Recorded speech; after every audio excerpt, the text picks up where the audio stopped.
Party అంత అప్రమత్త ఒక నష్టం చూసిన తర్వాత మీ పార్టీ అంత అప్రమత్తంగా ఉంది ఈ ప్రక్రియ ఎస్ఐఆర్ ప్రక్రియ పూర్తయ్యేంత వరకు మీరు ఎంత జాగ్రత్తగా వ్యవహరించింది? మేజర్ గా అక్కడ బిఎల్ఏల మీద బాధ్యత ఉంటుంది ఎందుకంటే మా పార్టీ తరపునటువంటి బూత్ లెవెల్ ఏజెంట్స్ ఎవరైతే ఉంటారో ఆ బూత్ లెవెల్ ఏజెంట్స్ ఇవన్నీ ఖచ్చితంగా అక్కడ చూసుకొని ఎక్కడ అవకతవలు జరుగుతున్నా పైన ఉన్నటువంటి మా వాళ్ళందరికీ ఇన్ఫార్మ్ చేయటం, సో చేసి అక్కడ జరిగిన దాని మీద దాన్ని ఫోకస్ చేసి ఏదైతే జరిగినటువంటి ఏదైతే అవకతవకల్ని జరగకుండా చూసేటటువంటి చూసుకోవాలి ఖచ్చితంగా.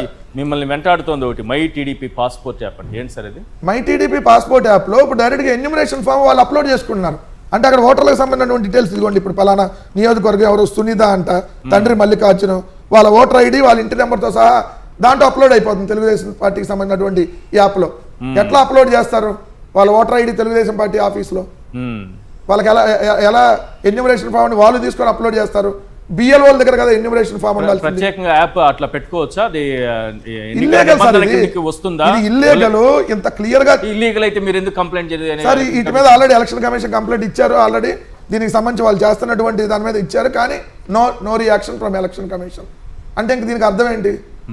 సో ఇక్కడ అన్ని క్లియర్ గా జరుగుతుందనే కదా. ఇప్పుడు వాళ్ళకేం సంబంధం? ఇప్పుడు తెలుగుదేశం వాళ్ళకి బిఎల్ఓ దగ్గర ఉండాలి ఎన్యూమరేషన్ ఫామ్, వాళ్ళకి హ్యాండ్ ఓవర్ లో ఇస్తే వాళ్ళు కదా డిజిటల్ చేయాల్సింది గవర్నమెంట్ ఆన్లైన్ లో పెట్టుకొని. టీడీపీ యాప్ లో ఎందుకు ఉండాలి? కలర్ ఓటర్ లిస్ట్ కలర్ పేపర్లు కూడా ఉంటున్నాయండి కలర్ వాళ్ళ చేతిలో. అది రాకూడదు కదా, బయటికి రాకూడదు కదా. కలర్ ఓటర్ల లిస్ట్ ఏమో వాళ్ళకి ఇచ్చారు. అవును, బ్లాక్ అండ్ వైట్ ఉండాలి. బ్లాక్ అండ్ వైట్ ఏమో ఎలక్షన్ కమిషన్ దగ్గర మాత్రమే కలర్ ఉంటుంది. అదే సార్ చెప్పట్లా, వాళ్ళు డైరెక్ట్ గా నేరుగా ఏ రోజు గెలవటం వాళ్ళకి చేత కాదు.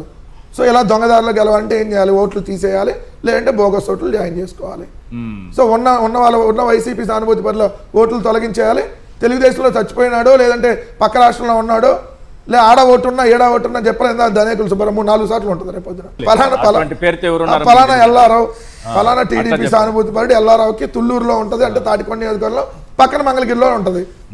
బిఎల్ఓ వాళ్ళ చేతుల్లోనే ఉన్నారు కదా, ప్రభుత్వం వాళ్ళ చేతుల్లోనే ఉంది. సో ఇలా ఎడిషనల్ గా యాడ్ చేయటం. సో ఇదే అర్ధరాత్రి రేపొద్దున వచ్చే ఓట్లు.